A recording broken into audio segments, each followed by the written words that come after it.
और उधर BJP leader Ram Madhav ने रियासत जम्मू कश्मीर में असेंबली तहलील करने के गवर्नर के फैसले की सताइश की है। माधव ने नेशनल कॉन्फ्रेंस और पीडीपी पर इल्जाम लगाया कि वो पाकिस्तान की हिदायत पर चल रही हैं। The governor of Jammu and Kashmir did was what the only option left for him. When did we ever claim that we are farming the government? We always said that we needed governor's rule to continue. It was those parties which wanted to form an unethical alliance. And I must tell something very interesting here.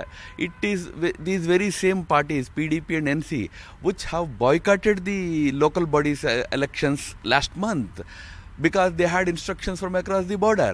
Now, they probably had fresh instructions from across the border to come together, form the government. Otherwise, BJP and other parties have managed to do well in the local body elections.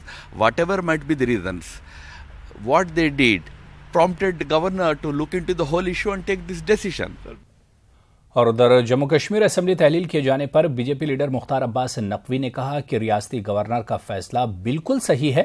उन्होंने मजीद कहा कि यह आइन के हिसाब से लिया गया फैसला है।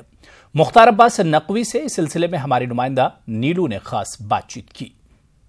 मेरे साथ मुख्तार अब्बास नकवी साहब मौजूद हैं। नकवी साहब, जिस तरह से जम्मू कश्मीर असेंबली को भंग कर दिया गया, क्या कहेंगे? जो जम्मू कश्मीर के राज्यपाल जी ने जो फैसला किया है वो लोकतांत्रिक तरीके से, संवैधानिक तरीके से बिल्कुल करेक्ट एंड एप्रोप्रिएट फैसला है और जम्मू कश्मीर और जम्मू कश्मीर के लोगों के हित में ये फैसला है। लेकिन जैसे कांग्रेस है, पीडीपी है, सब अब साथ में आ रहे हैं और कहीं ना कहीं राज्यपाल पर भी सवाल है। कांग्रेस, पीडीपी, एनसी, इनका साथ में आना ही अपने आप में कई सवाल खड़े भी करता है और कई सवालों के जवाब भी देता है। तो फिर बीजेपी डर क्यों रही है? कोई डरने का सवाल नहीं है।